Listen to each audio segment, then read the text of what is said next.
चलो शुरू हो जाए। बाबू गॉस प्रमेय का यानी प्रूव ऑफ सबसे पहले बताओ गॉस प्रमेय किसके लिए लगता है? बंद सतह के लिए, समतल सतह? याद रखिए गॉस प्रमेय सिर्फ बंद सतह के लिए लगेगा, कभी भी समतल सतह के लिए नहीं लगाना। बोलो क्लियर है? तो बाबू सबसे पहले अगर हमको गॉस प्रमेय को सत्यापित करना है, सबसे पहले एक बंद सतह लेना होगा कि नहीं?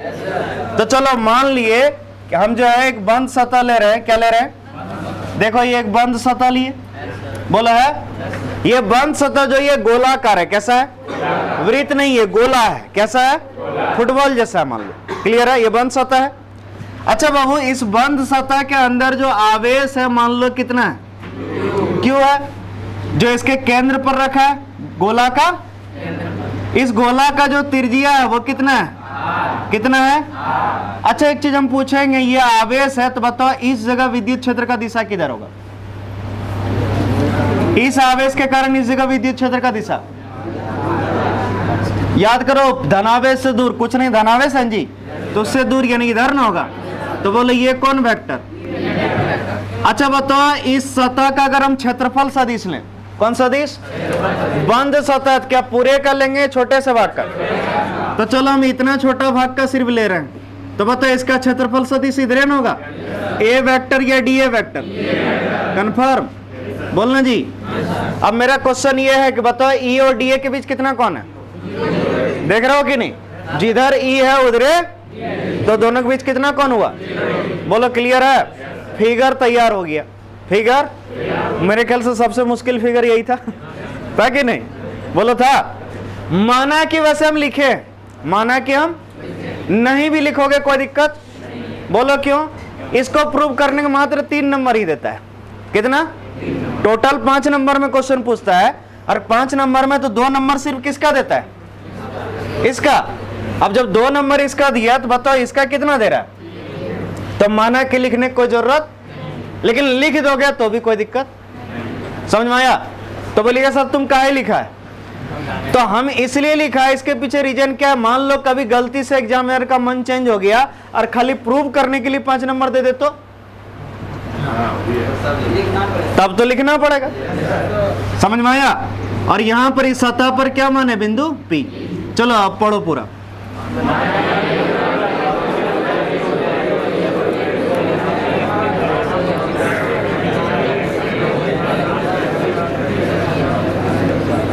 अच्छा इसमें भी VBI लगाएंगे क्या? एक ही टॉपिक है दोनों, फिर भी लगा देना।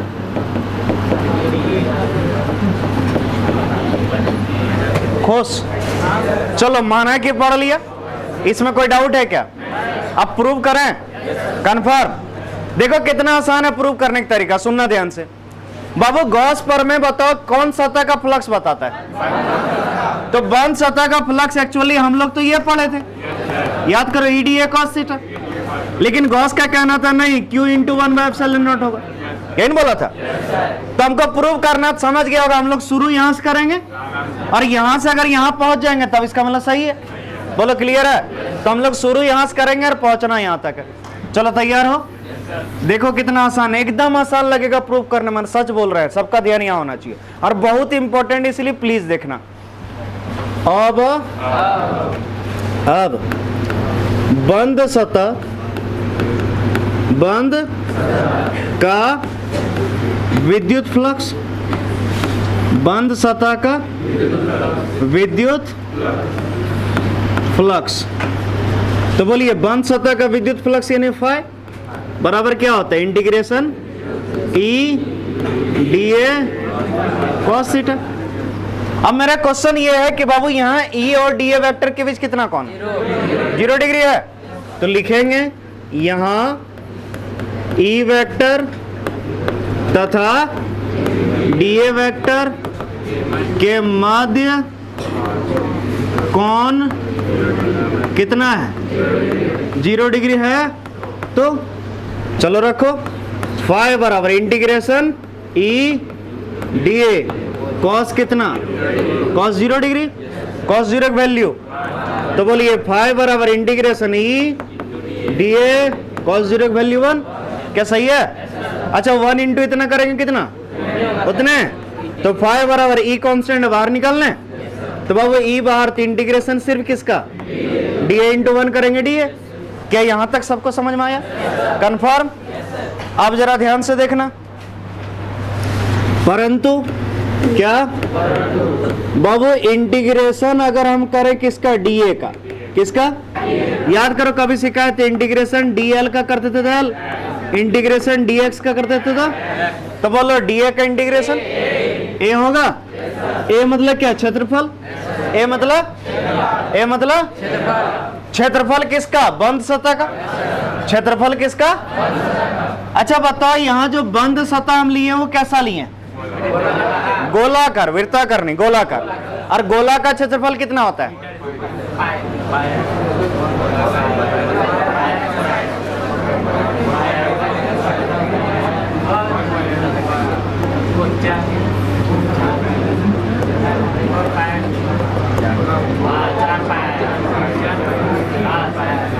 रट लो 9 क्लास में था, रट लो, ठीक, कोई दिक्कत नहीं होता है। मैंने नमक पढ़ के कोई आएगा तब ना, जब पढ़ेगा 9 तो सीख जाना। गोला का क्षेत्रफल कितना, और याद करो 11 में भी न्यूमेरिकल में यूज किए, तो कहां रहता है तुम लोग जी?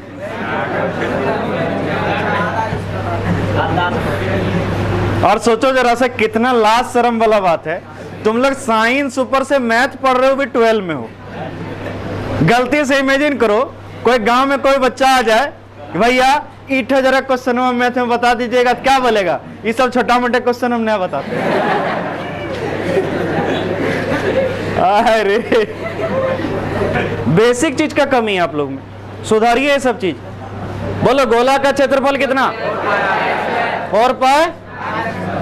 तो बोलो a बराबर क्या, 4 पाई आर स्क्वायर लिख सकते हैं? बोलो जी 4 पाई क्या सही है? इसीलिए इसी देखना ध्यान से, फाइ बराबर फाइ ई, और इसके जगह 4 पाई आर स्क्वायर। बोलो फाइ बराबर ई इंटू इसके जगह 4 पाई समीकरण। यहां तक किसी को कोई तकलीफ लगा क्या? ईमानदारी से फिर से एक बार देख लो। देखो सीधा सा बंद सतह का फ्लक्स लगा है, यही था, चूंकि कौन कितना था, लिए 0, cos 0 की वैल्यू ई डी ए बाहर ले गए, इंटीग्रेशन डीए का किए कितना निकला, ए बराबर कितना, 4 पाई आर स्क्वायर। इसलिए ले चुके गोला था, और गोला का क्षेत्रफल इतने होता है, इसीलिए फाइ बराबर क्या हो गया, ई, और डीए के जगह इतना। बोलो यहां तक आ गया, क्या सबको समझ में आया? देखना अब क्या, एक काम करते हैं, इस आवेश के कारण इस बिंदु P पर जो विद्युत क्षेत्र है उसका मान देखते हैं। बोलो शुरू करें। अब बिंदु P पर, कहां पर, बिंदु कौन क्षेत्र, विद्युत क्षेत्र, बिंदु P पर। याद करो विद्युत क्षेत्र E बराबर आप पढ़े होंगे 1/4 पाई एप्सिलॉन नॉट आवेश है Q बटे दूरी का स्क्वायर, पढ़े हो कि नहीं? याद करो, देखो आवेश यहाँ Q है और दूरी कितना है, आवेश Q है और दूरी, तो विद्युत क्षेत्र इतने ना होगा जी, 1/4 pi epsilon naught Q by r square. और ई नहीं बोलना, नहीं पढ़े थे होली से पहले यही पढ़े थे, याद होगा। समीकरण बोलो क्लियर है। अब हम क्या करेंगे, समीकरण 1 में ई का मान है, इतना है कि नहीं, इस मान को यहां रख दें। तो बोलो समीकरण किस में, 1 में, समीकरण किसका, 2 का माकर्ण मान रखने पर शुरू हो जाए।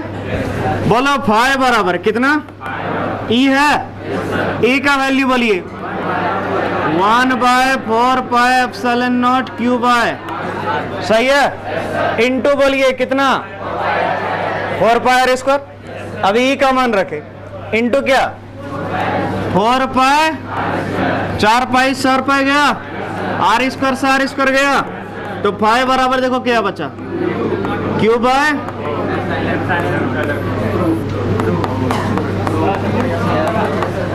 मुश्किल लगा क्या?